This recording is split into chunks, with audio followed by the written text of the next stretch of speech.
So I've been hearing a few times that Celeste is actually a good game. Celeste is the single greatest video game ever created. Celeste was one of those games that they almost immediately connected with. No matter where I go, I see Celeste being talked about how good of a game it is. I would even be surprised if I find a Steam review saying that Celeste was made by God's own two hands and it took him so long perfecting it that he left his own son hanging. I've even seen a couple of videos saying that the game was so good that not only did it rescue them from suicide, it also had them quit drugs, get back with friends, start working out. Get married! Get 6 kids! Die! Come back alive! Get raised! I wanted to see if what people were talking about was true, and if it lives up to being an enjoyable game with interesting mechanics, or nothing just but a narrative on why being sad is bad, and friendship is magic, and you get the point. I'm fucking tired of these games. And unlike IGN, I'm actually gonna play the game and find out. Like, I can't even like begin to imagine. Like, I found like an illusory wall too, like Dark Souls style.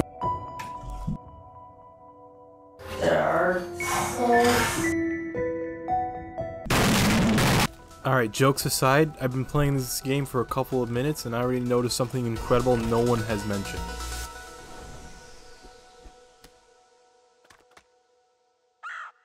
This is the only tutorial prompt this game has to offer. Yeah, just give me 1 second, let me fix something real quick. Not only like 5 minutes in after the tutorial, this game already gets going. And I mean it frickin' goes hard. You got this thing that goes like... and then you use it to propel yourself, or use it as a platform, or use it to avoid danger, or hell, even it is the danger sometimes. I am the danger. And it introduces so many things that you can do with this one thing, and I'm like, damn. Game's too easy, give me something harder.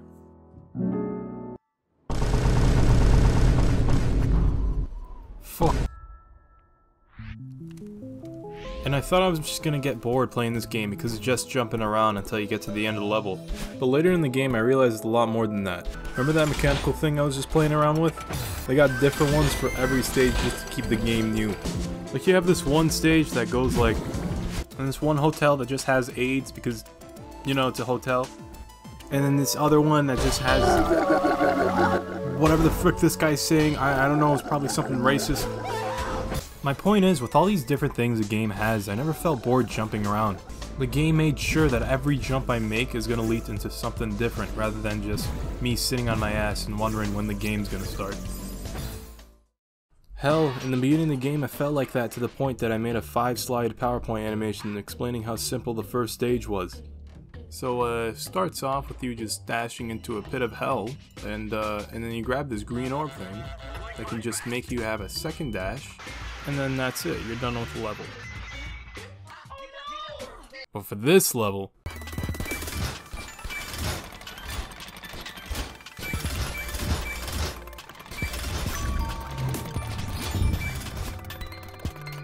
I actually don't know what to do here.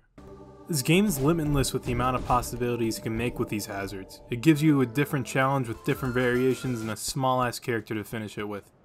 This game also makes sure that you mastered this level before going on to the next. And get that I'm using mastered lightly here because I have not mastered shit. If I go on to finish one level, I always go into the next thinking, oh yeah, these are pretty good strawberries.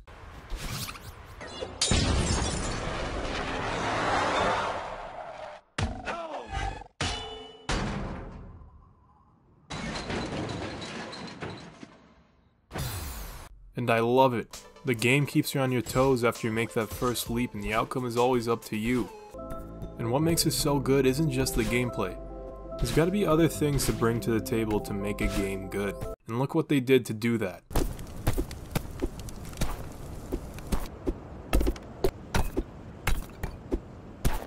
They gave each platform in the game their own sound. I mean, the attention to detail of everything you do in the game is insane. From the way Celeste... Wait. Who in the actual...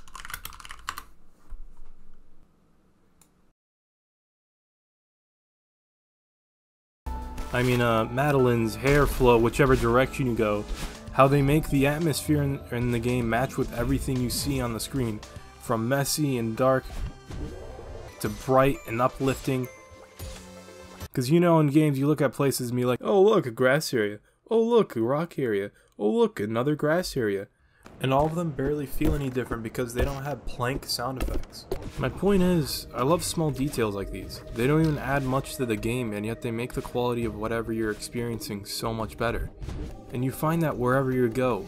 The best way I could put it is like, imagine the difference between having a sandwich and a toasted sandwich.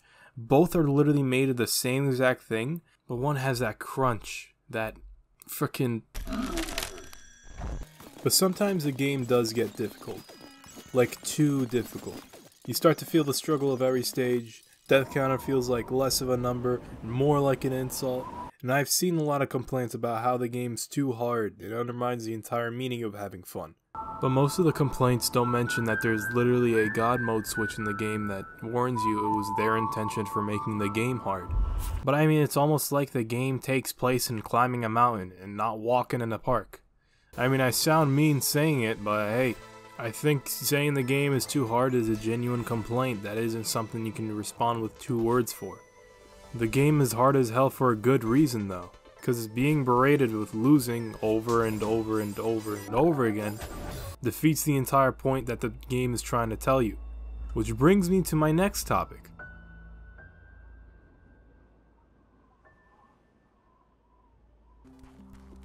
It's the only time in the game where you get to sit down, enjoy a fire, and talk to some guy with a whack haircut, which in this case is Theo.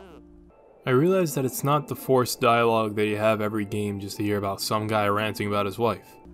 It's literally just some optional conversation to have with a stranger. You can leave at any time, which when I realized that's the case, I felt a lot more obligated to talk with a guy rather than being forced to. At first I thought it was just a character written to be as hip and millennial as possible, but in reality is actually not that bad. He's chill. I like him. After talking with Theo, most of the story is just having Madeline discovering how to work with her greatest weakness to reach the top of the mountain. It made me realize a couple of things after playing the game.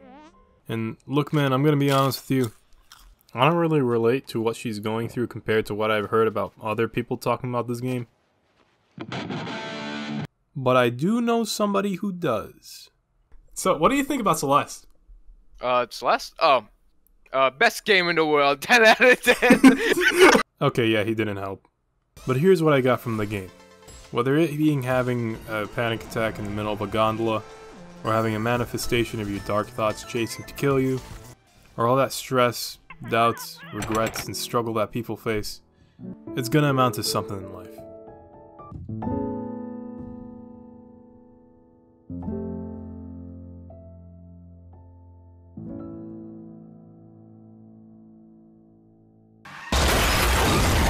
While what I'm saying is a tiny bit of what the game is trying to say, it does do a pretty good job telling something. Once she's climbed the mountain, she invites everybody over to it.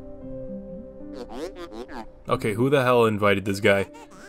This annoying ass, stupid frick that does nothing but let you know about every thought he has comes along. I wish this guy can rot in his grave, but he's already dead. Like every character I found to like, but for one goddamn reason, this guy just makes it so hard to sympathize with him. Because the guy ends up venting all of his problems about running a spooky hotel, and then Madeline Stan calls him out, and then he feels personally attacked, gets mad, and starts attacking you. And then what, you just expect to walk by after all that? Just freaking, oh yeah, no problem, just go freaking, here's some pie. No, dude, that's my pie, I earned that, get the frick out. Alright, I'm only mad over that one detail, and honestly that's pretty impressive, given that's the only thing I can complain about for the story of the game. But one thing that did hit hard for me, is once you eat that pie, the game hits you with the hardest, most complicated challenge the game has to offer. Despite being the most frustrating and annoying pixel-perfect level I've ever faced, it literally gave me a test for every skill I had learned in Celeste. And for some reason it made it the most memorable moment I had throughout this entire game. You know, which is weird because I expected myself to hate this game after dying for like 5,000 times. But honestly, it actually wasn't that bad. But after going through the story and going through all that, I've realized something. I'm not sure if it's because of the way we watch Madeline get over that big ass rock every step of the way, or if it's that banger music we've been listening to throughout all of it, Or that tight-ass gameplay that's been delivered in almost every stage?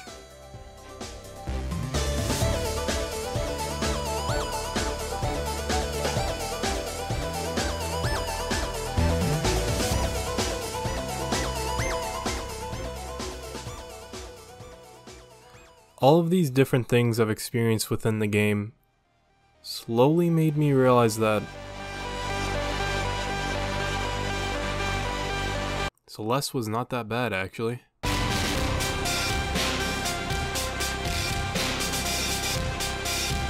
Alright, so I hope you guys enjoyed the video.